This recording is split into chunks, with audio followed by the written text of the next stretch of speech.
আসসালামু আলাইকুম গাইস, কেমন আছেন? আলহামদুলিল্লাহ, আপনাদের সাথে আপু রান্নাঘর থেকে দেখেন।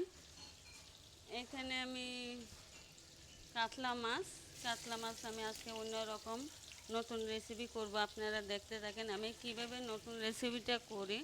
এখানে সরিষার তেল কড়াইতে দিয়ে দিয়েছি, পেঁয়াজ কুচি সামান্য দিয়ে দিয়েছি। আমি মশলা বেটে নিয়েছি, পোস্ত দানা, সরিষা বাটা, তারপরে কাঁচামরিচ, পেঁয়াজ বাটা। আমি একটু পেঁয়াজটাকে বাদামি কালার করে নিব, তারপর সব মশলাগুলো দিয়ে দিব। আজকে অন্যরকম আমি রেসিপিটা পাক করার চেষ্টা করতেছি। সবসময় তো একই নর্মাল খাবারই পাক করি, আজকে অন্যরকম করি। দেখেন আমি যে মশলাটা বেটে রেখেছিলাম, আমি এই মশলাটা এখন দিয়ে দিব। এখানে আদা আছে, আদা বাটা আছে, রসুন বাটা আছে, সম্পূর্ণ মশলা আমার পোস্তদানা সরিষা বাটার সাথে আছে। মশলাটা আমি দিয়ে দেবো, একটু বেশি হয়ে যাবে তার জন্য আমি বেশি দেবো না মশলা।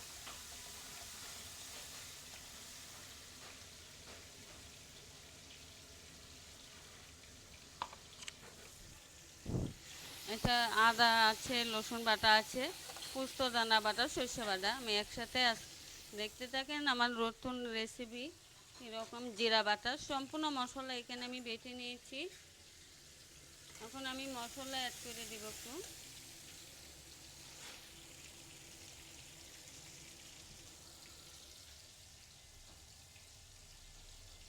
হলুদের গুঁড়া 4 চামচ, আদা চামচ,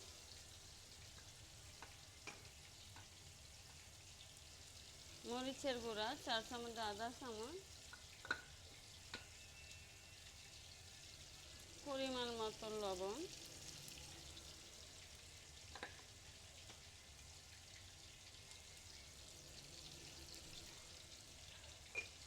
আমি মশলাটাকে ভালো করে কষায় নেব।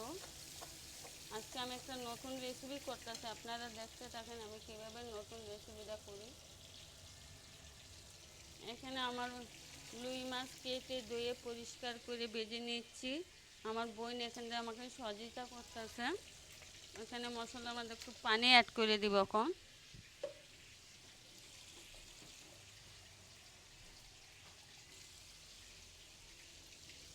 একটু সামান্য পানি অ্যাড করে দিলাম।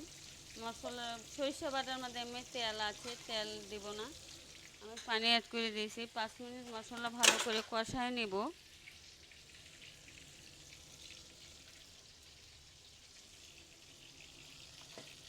এখানে মশলাটা কষানি থাকুক, আপনারা দেখতে থাকেন। এখানে আমি কাতলা মাছটা ভেজে দিচ্ছি, একদম কড়া করে ভাজতে হবে।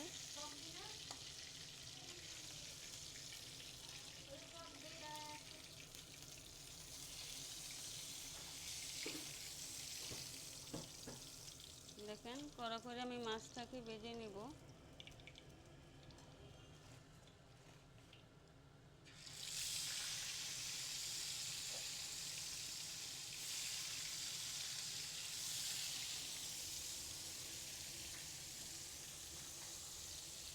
মশলা ভালো করে কষাইতে হবে, মশলা দুজন ভালো করে না কষান একদম ভালো লাগবে না। আমি আজকে আপনাদেরকে পুরো রেসিপিটা দেওয়ার চেষ্টা করতেছি আপনাদেরকে।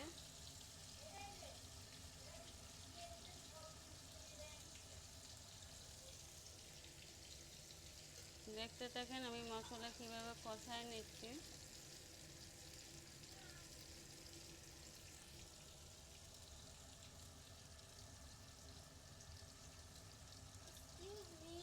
Yes.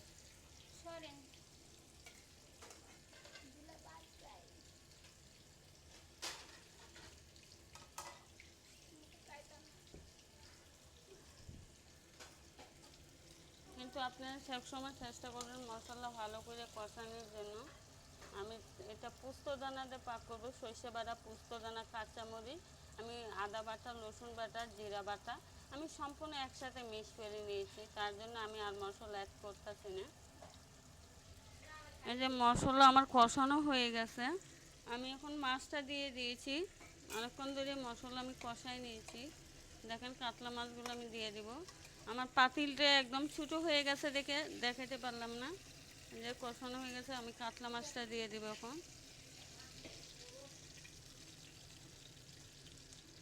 যে সম্পূর্ণ মাছ আমি ভেজে রেখেছিলাম, কাতলা মাছ, ওইটা দিয়ে দিব। এই যে এখানে পানি অ্যাড করে দিচ্ছি কাতলা মাছের সাথে।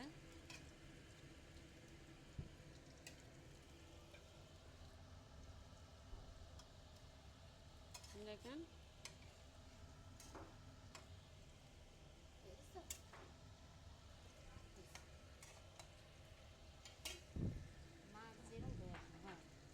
এখানে আমি একটু পানি অ্যাড করে দিয়েছি কাতলা মাছ, কিন্তু মশলা ভালো করে কষায় নিতে হবে। আমি ভালো করে কষায় নিয়েছি মশলা কাতলা মাছের জন্য।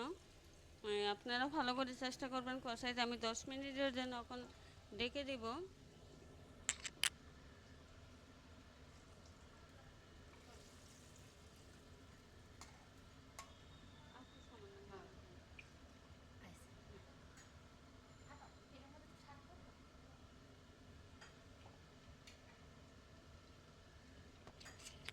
দেখেন আমি কাতলা মাছটা কীভাবে করতেছে, আপনারা দেখতে থাকেন।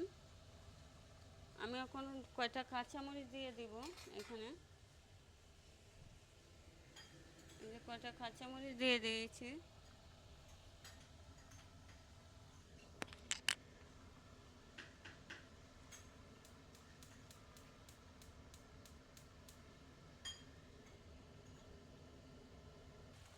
দেখেন আলহামদুলিল্লাহ আমার কত সুন্দর হয়েছে কাতলা মাছের বোনাটা। আমি এখন গ্যাস থেকে বন্ধ করে দিব।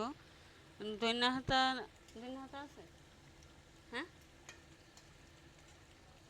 দেখেন কত সুন্দর হয়েছে আমার কাতলা মাছের বোনা। দৈন্যহাতা আলহামদুলিল্লাহ, সরি আজকে আমি দৈন্যহাতা দিতে পারতাছি না কাতলা মাছের বোনাটা। আমি এখানে সরিষা বাটা, পোস্তদানা বাটা, কাঁচামরিচ বাটা, আপনার মানে আদা বাটা, রসুন বাটা সম্পূর্ণ আমি দিয়েছি।